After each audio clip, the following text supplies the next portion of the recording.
ఈ సందర్భంగా మందకృష్ణ గారికి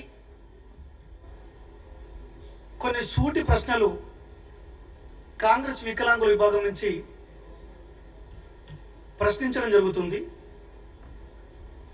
మందకృష్ణ గారు, మీకు నిజంగా వికలాంగుల మీద ప్రేమ ఉంటే, వికలాంగుల సంక్షేమం మీద మీకు ఆప్యాయత ఉంటే, వికలాంగుల అభివృద్ధిని మీరు కోరుకుంటే,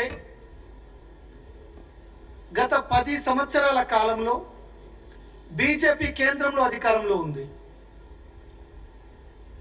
వికలాంగుల ట్రస్ట్కి, నేషనల్ ట్రస్ట్కి చైర్మన్ నియమించలేదు, నేషనల్ యాక్ట్కి కమిషనర్ నియమించలేదు, ఎంపీ ల్యాడ్స్లో వికలాంగ నిధులు ఖర్చు చేయలేదు.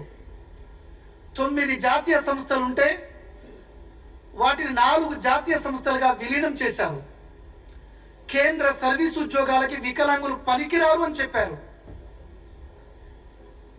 మానసిక వికలాంగుల హక్కుల చట్టం 2017 ప్రకారం జిల్లాకు మానసిక వికలాంగుల కేంద్రాన్ని పెట్టాలి. బీజేపీ ప్రభుత్వం పెట్టకపోను హైదరాబాదులో ఉన్న ఆరంగర్ మానసిక వికలాంగుల కేంద్రాన్ని కూడా ఎత్తేసే ప్రయత్నం చేశారు. ఒక్క బ్యాక్లాగ్ పోస్ట్ కూడా నింపలేదు. 10 బడ్జెట్లలో ఏ బడ్జెట్లో కూడా వికలాంగుల హక్కుల చట్టాన్ని పాటించలేదు. వికలాంగుల హక్కుల చట్టాన్ని తూట్లు పొడుస్తూ సెక్షన్ 89, సెక్షన్ 92, సెక్షన్ 93ని ఎత్తేసే నీచమైన ప్రయత్నం చేసింది బీజేపీ. ఇలా చెప్పుకుంటూ పోతే వందల రకాల అన్యాయాలు చేసింది కేంద్రంలో ఉన్న బీజేపీ. ఇంత అన్యాయం చేసిన బీజేపీకి మీరెందుకు మద్దతు ఇచ్చారు?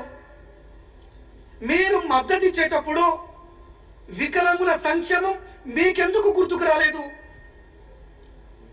వికలాంగుల పట్ల ఇంత చిన్న చూపు చూసిన బీజేపీని మీరు ప్రశ్నించాల్సింది పోయి ఎందుకు మద్దతు ఇచ్చారు?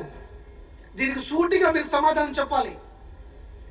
మీరు మద్దతు ఇచ్చినప్పుడు బయటకు వచ్చిన మీ వాయిస్ రికార్డులు కానీ, మీ పేపర్ కటింగ్లు కానీ ఒక్కసారి ఇప్పుడు తెలంగాణ మొత్తం కూడా సమాజం చూసినట్లయితే ఒక్క చోట కూడా వికలాంగుల సంక్షేమానికి మీరు బీజేపీ ప్రభుత్వంతో కానీ బీజేపీ పార్టీతో కానీ మాట్లాడిన సందర్భం లేదు.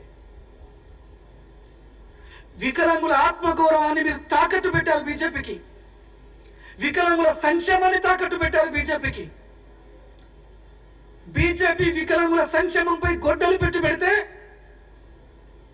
మీరు ఏ మాత్రం ప్రశ్నించకుండా బీజేపీకి మద్దతు ఇచ్చిన చర్యని ఇంకా వికలాంగులు జీర్ణించుకోలేదు. మరేమంటున్నారు మీరు? కేసీఆర్ మాట మీద నిలబడే వ్యక్తి అంటున్నారు. వికలాంగుల కొరకు కేసీఆర్ చేసిన వాగ్దానాలలో కేసీఆర్ మాట మీద నిలుపుకునే వ్యక్తి, మాట మీద నిలబడే వ్యక్తి అంటున్నారు. మరి కేసీఆర్ మాట మీద నిలబడే వ్యక్తి అయితే 2014 మేనిఫెస్టోలో వికలాంగులకి హెల్త్ కార్డులు ఇస్తా అన్నాడు. మరి ఎందుకు ఇవ్వలేదు?